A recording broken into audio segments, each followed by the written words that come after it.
वाल्मिक कराडेच्या अडचणी दिवसेंदिवस वाढ होत चालली आहे.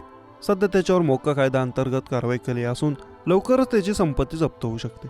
हा कराडसाठी मोठा धक्का आहे असं बोललं जात आहे. अशातच आता आणखी एका खून प्रकरणात वाल्मिक कराड याच्यावर आरोप केले जात आहेत. बीड शहरात सौरभ भोंडवे यांच्या संशयास्पद मृत्यू प्रकरणाने पुन्हा एकदा पोलिसांच्या कारवाईवर गंभीर प्रश्नचिन्ह उपस्थित झाले. यामुळे बीड शहरात मोठी खळबळ उडाली आहे.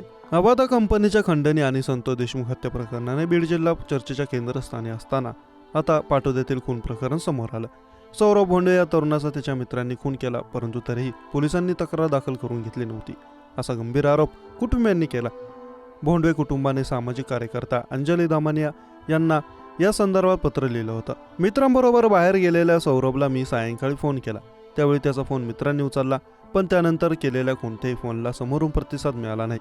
त्याच्या मित्रांनीच त्याला तलावाच्या पाण्यात बुडून मारलं, पण जातीयवादी पोलिसांनी तक्रार दाखल करून घेतली नाही, असा गंभीर आरोप सौरभच्या आईने केला आहे. आता संपूर्ण घटना नेमकी काय आहे ते जाणून घेऊया.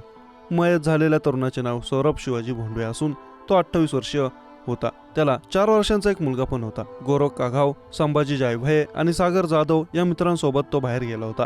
सायंकाळी 6:15 त्याच्या आईने फोन केला. आजूबाजूला खूप आवाज येत होता. पुन्हा फोन उचलला जात नाही. रात्री हेच मित्र पोलीस स्टेशनला जातात.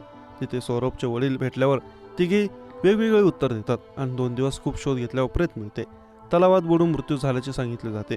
15 तारखेला अंत्यविधी होतो. पोलीस कंप्लेंट घेतली जात नाही. पोलीस निरीक्षक अनमोल केदार त्यांना म्हणतात, एसपींना भेटा, नाहीतर कुठेही जा, अशी संपूर्ण घटना अंजली दामानिया यांनी ट्विटरवरून कथन केले आहे. परळी पॅटर्न महाराष्ट्र समोर आणलेले आमदार सुरेश दस यांच्या सांगण्यावरूनच पाटोदा खुनाची फक्त लेखी तक्रार पोलिसांनी घेतली.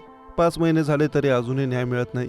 कुणाच्या सांगण्यामुळे ही तक्रार घेतली गेली नाही, याच्या प्रश्नाचे उत्तर पोलीस निरीक्षक अनमोल केदार यांनी द्यावे, असं दामानिया म्हणाले आहेत. आता वाल्मिक कराड याच्या दबावामुळे पोलिसांनी आमची तक्रार घेतली नाही, याउलट त्यांनी आम्हालाच धमक्या दिल्या असून आम्हाला न्याय द्या, अशी मागणी सौरभ भोंडवे यांचे वडील शिवाजी भोंडवे यांनी नुकतीच केली.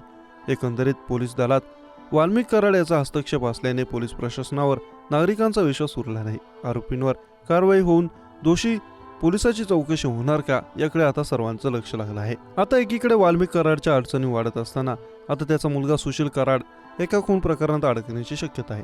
परळीतील व्यापारी महादेव मुंडे यांच्या खून प्रकरणात सुशील कराडचं नाव समोर आलं. 22 ऑक्टोबर 2023 रोजी परळी तहसील कार्यालयाजवळील प्रांगणात महादेव मुंडे यांची निर्गुणपणे हत्या करण्यात आली होती. त्यांच्यावर धारदार शस्त्राने वार करण्यात आले होते. आता या हत्या प्रकरणात वाल्मिक कराडचा मुलगा सुशीलचा हात असल्याचा आरोप भाजपचे आमदार सुरेश दस यांनी केला. यानंतर आता पोलीस खात्यातील हालचालींना वेग आला. मयत व्यापारी महादेव मुंडे यांच्या हत्या प्रकरणात मुंडे कुटुंब बीडच्या अंबेजोगाई येथील पोलीस उपाधीक्षक अनिल चोरमोले यांची भेट घेणार आहेत. महादेव मुंडे यांच्या हत्येला 15 महिने उलटून गेले तरीही आरोपींना अद्याप अटक केलेली नाहीये. आता हे प्रकरण परळी पोलिसांकडून काढून घेण्यात आलं असून हे DYSP दर्जाचे पोलीस अधिकारी अनिल चोरमोले यांचा तपास करणार आहेत. बीडचे पोलीस अधीक्षक नवनीत गावत यांनी हा निर्णय घेतला.